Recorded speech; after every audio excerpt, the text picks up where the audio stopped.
بسم اللہ الرحمن الرحیم۔ جن لوگوں نے عربک سویلائزیشن یا عربک کلچر، عربی تہذیب، عربی زبان، عربی ثقافت کی تاریخ پڑھی ہے اچھی طرح سے، اور پڑھنی چاہیے، اس لیے بھی پڑھنی چاہیے کہ قرآن مجید کس زبان میں نازل ہوا؟ عربی میں۔ حضور پاک کس زبان میں عام طور پہ گفتگو کرتے تھے؟ عربی میں۔ عام طور پہ قید اس لیے لگائی کہ حضور کو تو اللہ نے علم دیا تھا، وہ جس زبان میں چاہتے گفتگو کرتے، لیکن عام طور پر جس زبان میں گفتگو کرتے تھے وہ عربی تھی۔ اور نفس رسول، آفتاب ولایت مآب امیر المؤمنین امام المتقین علی ابن ابی طالب علیہ السلام کس زبان میں گفتگو کرتے تھے؟ جزاکم اللہ۔ کس زبان میں گفتگو؟ عربی زبان میں۔ آقا حسین علیہ السلام کا تذکرہ ہم کرتے ہیں، واقعہ کربلا کہاں ہوا؟ کربلا میں۔ وہاں جو لوگ تھے سب کی زبانیں کیا تھیں؟ عربی۔ تو جو پرائمری سورسز اور ریسورسز ہیں، جو ہسٹری لکھی گئی وہ کس زبان میں لکھی گئی؟ عربی میں۔ تو اگر آپ کو قرآن، اسلام، مصطفیٰ صلی اللہ علیہ وآلہ وسلم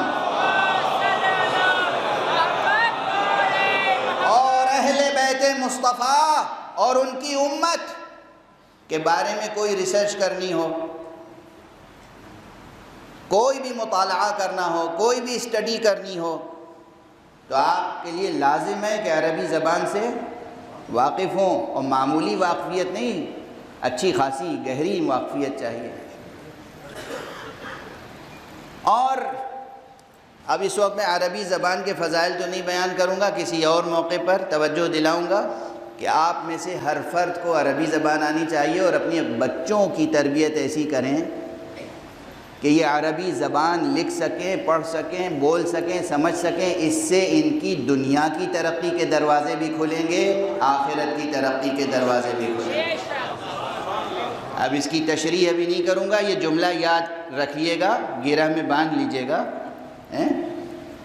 یاد رکھیے گا، آج صرف ایک ہی جملہ کہا ہے میں نے، ایک جملہ، وہ یہ کہ جو بھی فرش عزا پر آئے ہیں آپ انہیں عام نہ سمجھیے گا، یہ خاص ہیں، اور ان میں سے کوئی محروم نہیں جائے گا، اس لیے کہ انہیں تبرک ہم تھوڑی دیتے ہیں، حسین عطا کرتے ہیں۔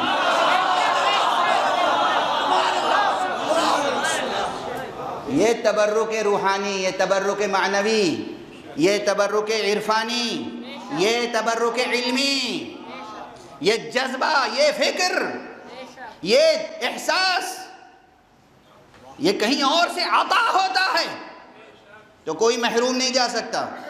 ہاں ایک بات ضرور ہے، یاد رکھیے، ایک جملہ پہلے بھی کہیں کہہ چکا ہوں، پھر آپ کے سامنے کہہ رہا ہوں، اس کے معنی یہ ہیں کہ علم کو تھام کے سب بیعت حسین کرو۔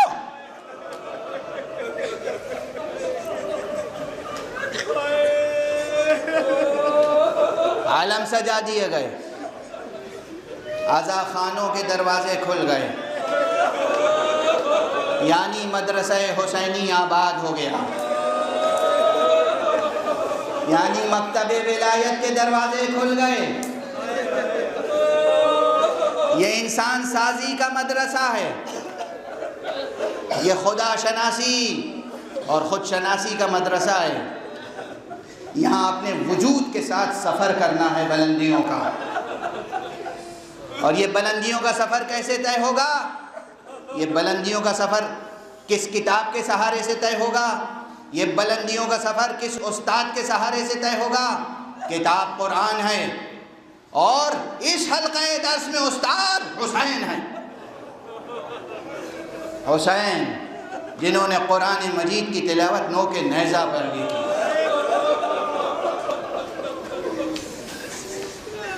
اگر زندگی کا درس حاصل کرنا ہے، اور یہاں کون ہے جو پریشان نہیں ہے؟ سرمایہ دار ہو یا نادار، عالم ہو یا نادان، قوی ہو یا ضعیف، زندگی بہت عجیب و غریب شے ہے، ہر شخص کو کوئی نہ کوئی پریشانی لاحق ہے۔ یہ پریشانیاں دور ہوں گی صرف قرآن کتاب ہو آپ کی، اور استاد قرآن وہ ہو جو نوک نیزہ پر بھی قرآن کی تلاوت کر سکے۔ ظاہر ہے حضور کے سینے پہ قرآن اترا، مولا علی نے قرآن کو جمع کیا، اس کی حفاظت کی، امت تک پہنچایا، تو نوک نیزہ پر حسین علیہ السلام کی تلاوت کے معنی سمجھتے ہیں آپ؟ اس کے معنی یہی ہیں کہ قرآن یعنی حسین، حسین یعنی قرآن۔ اور یہ چھوٹے چھوٹے جملے ہیں، کہہ کے آگے بڑھ رہا ہوں تاکہ وقت کے اندر گفتگو تمام ہو جائے۔ تہذیب غم جو ہمیں سکھائی گئی ہے وہ بہت گہری ہے، بہت ہمگیر ہے۔ کبھی کبھی ہم مسکراتے بھی ہیں تو آنکھوں میں آنسو لے کر۔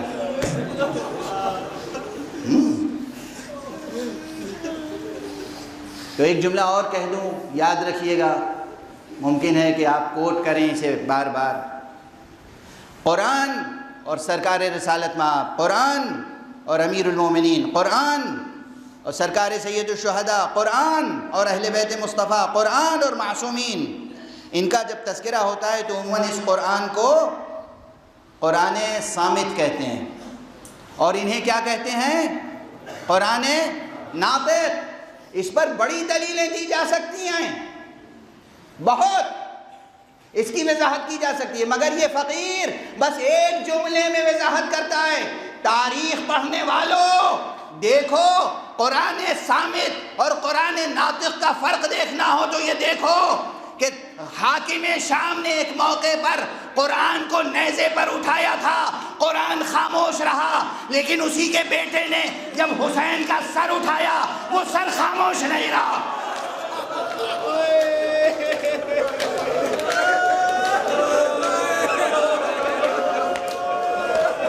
اجرکم علی اللہ، خدا آپ کو کسی غم میں نہ رلائے سوائے غم حسین کے۔ آج یہ سن لو کہ حسین نے مدینہ چھوڑ دیا۔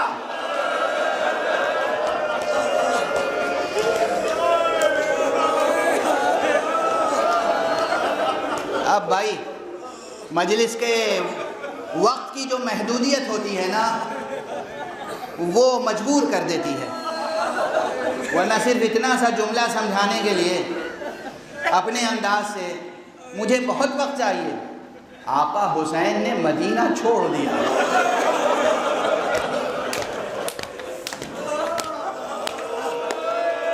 اس مدینے کے ذرے ذرے سے آقا حسین کا ایک تعلق خاطر تھا،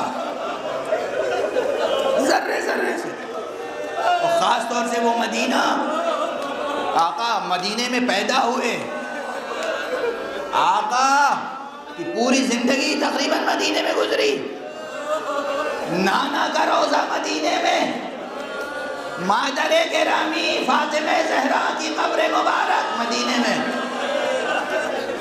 بھائی حسن کی قبر مطہر مدینے میں۔ آقا حسین کو مدینے سے اور مدینے کے ذرے ذرے سے ایک تعلق خاطر تھا، مگر یہ عظیم چیزیں، اسی لیے اب کتنا پڑھ سکوں گا مجھے معلوم نہیں، لیکن 2-3 جملوں سے زیادہ میرے پاس وقت نہیں ہے۔ روایت میں ہے کہ جب آقا حسین علیہ السلام مدینہ چھوڑ رہے تھے تو آخری شب جو مدینہ چھوڑنے کی تھی، ایک شب میں 3 مرتبہ نانا کے روضے پر آئے۔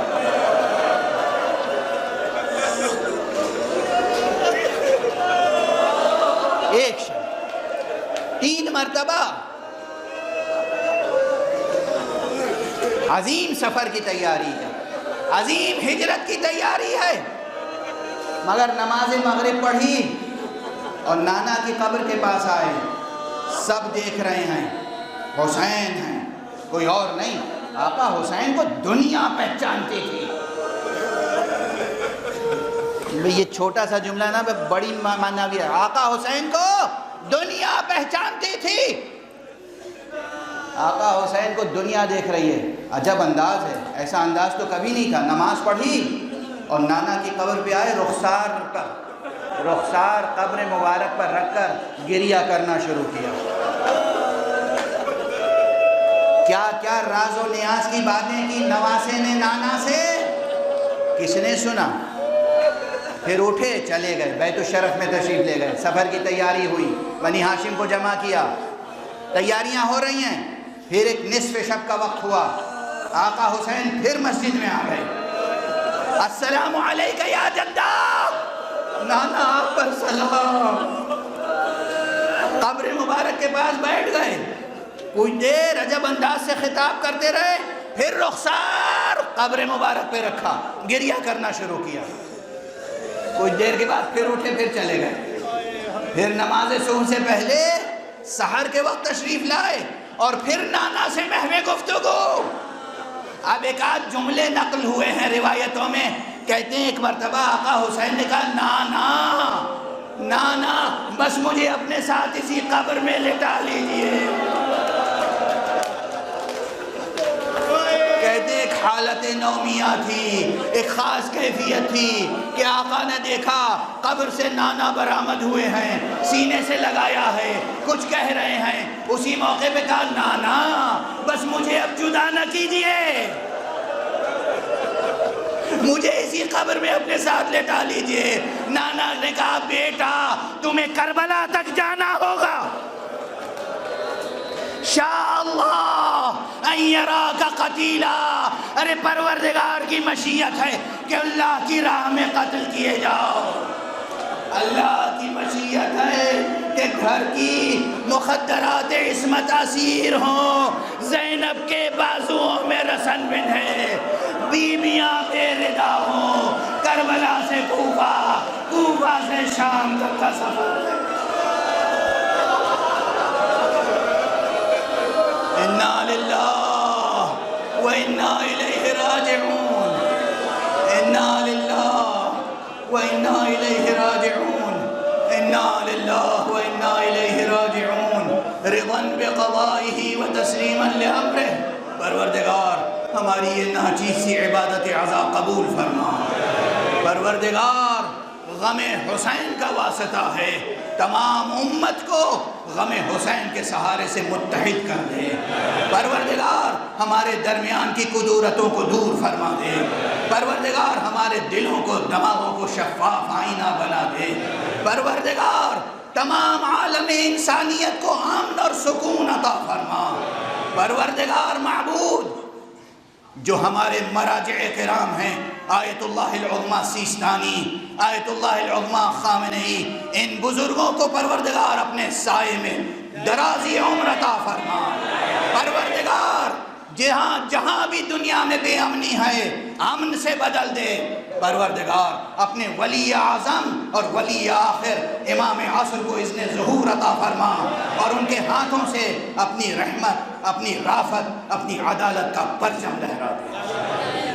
پھر ایک مرتبہ التماس ہے کہ آپ حضرات اس مجلس کے بانیان، اس مسجد کے بانیان اور اس منبر کے خطبہ، خصوصیت کے ساتھ مرحوم و مغفور خطیب اکبر جناب مولانا مرزا محمد اطہر صاحب، مرحوم و مغفور خطیب العرفان جناب مولانا اشفاق صاحب قبلہ، اور جتنے بھی ذاکرین حسین ہیں جو اس دنیا سے جا چکے ہیں، ان سب کی روحوں کو شاد فرمائے.